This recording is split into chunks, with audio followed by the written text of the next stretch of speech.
Hey guys, what's up and welcome back to this YouTube channel. It's your guy Igor here. Today's video is dedicated to top mistakes that first-time home buyers make here in Canada, and I'm also going to tell you that this video was inspired by some people who made a mistake, like a 25-year mistake, $500,000 mistake, and who were actually kind of misled and who are new to this country. So I'll leave that part to the end of the video. If you're interested to know about it, watch it until the very end. I'll tell you a real story where realtors bend the rules to make people believe certain things, to milk them out of their money big time. Now let's start with the real mistakes that people make. First thing is, well, seeing the properties, this applies to everyone, seeing the properties that you're not pre-approved for, you're like, oh my god, Igor, I'm on the market, I'm going to call this guy myself, I'm a buyer's agent, I'm helping a lot of people buy their properties, so let's call Igor to see the properties. Igor starts showing the properties, but what Igor didn't realize, and that's what I'm going to be asking you first thing is, what is your pre-approval for? How much you're willing to afford? Because next thing you know, you want to buy a house for $850,000 in the inner city Calgary when your pre-approval is $350,000, and you can actually buy a house somewhere in Marlborough Mall area, Marlborough or Martindale, and Northeast somewhere. So expectations, reality, huge disappointment. Do not start shopping for houses until you have a mortgage pre-approval, because you have to know what you can afford. Now, some realtors would say, don't tell your realtor what you're pre-approved for. In some cases, it is true. I would recommend you not telling you the full amount so that realtors don't get you to buy something more too expensive. In some cases, it's better to let them know, but it all depends on what kind of relationships you have with your realtor. Guys, next mistake I see a lot is basically guys buying houses for wrong reasons. So you want to buy a house just because your friend bought a house, because somebody else bought a house, somebody else said something. What is your reason of buying a house? Are you here to raise a family? If you are buying, or are you buying a property for investment purposes? So you have to know why you want a house.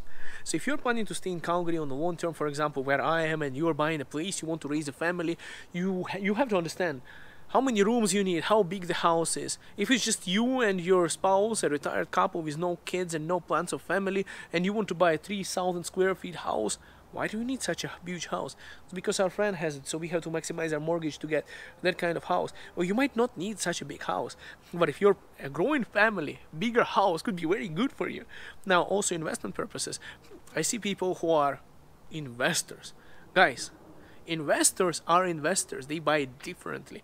If you're thinking you're buying an investment by buying a condo, it's huge condo fees in an old house where the monthly payments are going to be $25 difference from what your monthly, basically your monthly income is $25 more than your monthly payments are. That's not really an investment. You know, if you are not covering your interest with your mortgage payments, basically if you is your rent, so if you are renting the place out and you cannot cover the interest by the rent that's coming from the house, you're still putting in more money and you're still losing. So you have to be very careful when you're buying that. Unfortunately, I know some investors who are like that, but I also know investors who know how to make money, guys, and they know how to shop for multifamily homes and what things to look at, what like lease agreements, rental suites, extra spaces, return on investment, lots of things, guys. So in another video we can discuss it. I can tell you in person a lot of more things on how to buy an investment property, but I can tell you how not to buy it in this video. So if you're seeing something like that and you didn't really think about it, how it works, talk to a realtor first. Don't buy an investment property like that, expecting that another reason people buy a property, it's going to go up in prices. Everything is going up in price. In 2 years, I'll make it in 20% income or 50% going to go up. I'm going to sell it. I'm going to use that money to buy a bigger house elsewhere for my family. I'm going to make $200,000 of profit. Guys, we don't control the real market. Realtors who tell you that, they're lying. We don't control the market. It can go up in the next 2 years. I mean, down. It can go up, it can go down, and you might be disappointed. Now, in the long term, 10, 15 years, houses tend to go up. But in the short term, you might lose your money. So don't go for that reason, guy. Wrong reason to buy a house. Next part about is buying a perfect house, perfect home. Your first home, guys, will never be perfect, never ever. So it's important to take the marks that you want to find something, guys. So if you're searching for a perfect home, you'll be shopping around for a very long time. You'll be shopping around for years until the prices go up, and then you're going to blame your realtor that couldn't find you the right house because it doesn't tick all your marks, and your pre-approval and expectations doesn't mean the reality. So perfect house is never going to be there. Find out what's more important for you and finalize on that. Now another part is realtors tend to rush you. Reason for that, guys, there's a lot of people who are very slow, and they lose a lot of houses. So there is a balance that you have to find, and that's a huge mistake as well for first-time homebuyers. When you feel rushed, you make mistake. You buy something that that is not so good for you. If you're too slow, you might lose on properties. I know some people, I have some people like that, who lost a bunch of properties because they were too slow. Because I don't rush people normally, but they were too slow, and then they decided I cannot be this slow. I lost 5 houses. I'm going to buy the next one that comes out in the market. Something comes out, they buy it, and they end up buying something that is not as good. Now, guys, normally myself, I would tell you my opinion, and I would say that it's not exactly what you were searching for. Why are you jumping on it? Are you sure that you want to do it? And then we'll go from there. But really, you have to find a balance. Being too slow and lazy, you're going to not get the property that you want, and being too fast, you're not going to be able to get the property that you want. What you have to understand is you have to be fast when you need to be fast. You can be slowly and steadily shopping for properties, but once you find the right one that ticks your marks, you have to jump on it and buy it and get it done. Otherwise, you are going to keep on losing until then you'll have to just jump on anything. And guys, also the reality is, if you look at how many houses sold in the past 90 days in the same area, you'll see a lot of more houses that are listed right now on the market. And you'll be surprised to find out that there's more properties coming out. So even if you lost a property, there might be a better one a few months down the road. Maybe. Now, guys, another part is, don't compare your property to the properties that you have purchased. I have some friends who are, clients of mine who purchased the property with me, and then they call me. They're like, "Hey, Igor, there is a property next door to me sold for that amount." I'm like, "Yeah, do you want to buy it? Do you want to see?" Like, what happened? "No, I'm just comparing was the right decision that we purchased with you." I was like, "Oh, okay. Don't do that." Guys. So, luckily, so far all the properties sold on their street made the indication that that was the right decision, what they purchased with me. But there are chances that will be better properties at a lesser price down the road. And if you have to be very with short memory in the real estate.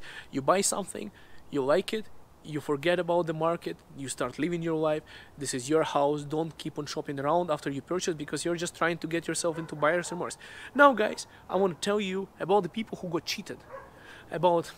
So this is the situation, guys. You come from your home country where corruption levels are higher. You come from a third world country, for example. You come to Canada, you meet somebody who speaks your language, and they're like, "Баде дешеме, чоти бате, хоти ратиге, давай, подписали договор, sign the agreement, and everything будет добре. Everything is gonna be good." So you speak same language with those guys, everything is good, and you told them, "I'm new to the country, I don't know anything." They're like, "Oh, great opportunity for me to introduce you to Canadian culture." Now, there's one thing.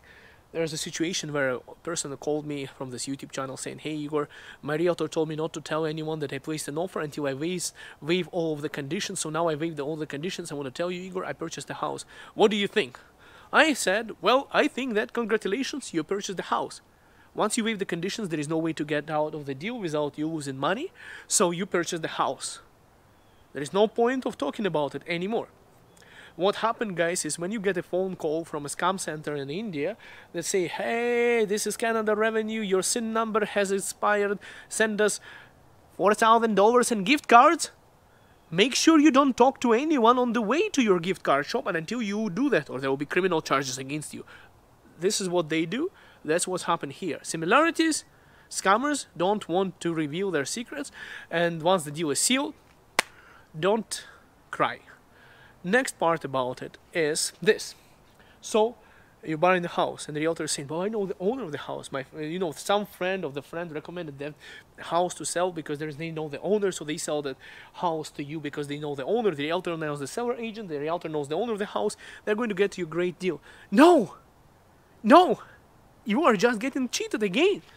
If they know the owner, and the owner might know what you're pre-qualified for, what are your motivations, what are your deadlines. You know what realtor wants? Realtor wants to sell a property normally at a higher price because we get paid by commission. So the seller agent gets more commission, the homeowner sells it for a higher price, your realtor gets more money because you paid more.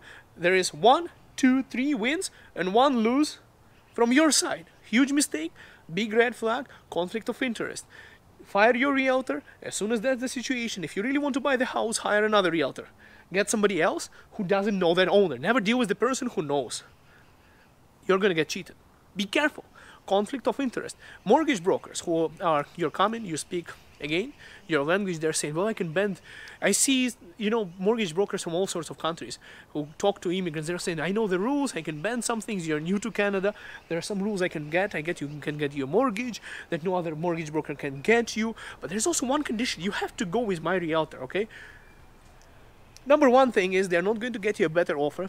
Guys, honestly, if you email me, I can send you a list of 5, 10, I can get you 20 mortgage brokers that would get you same kind of broker, same kind of loan as that person who was just telling you, and you don't have to go with their realtor. The reality between this is there is a lot of schemes built like that, unfortunately, here on the market, where a mortgage broker brings in their realtor. They said they can bend some rules for you. They're just trying to get you to stay with them and get you scared to go to anybody else to find out any opinion from outside, as if nobody else can get you. Guys, the reality is there is hundreds of real estate agents, thousands of us here, and you can get hundreds of mortgage brokers too, so that's all BS.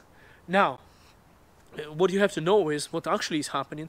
Most likely, the real estate agent might be sharing commission after the transaction with that mortgage broker, even though they are not supposed to be by the rules. But that's a suspicion that I have.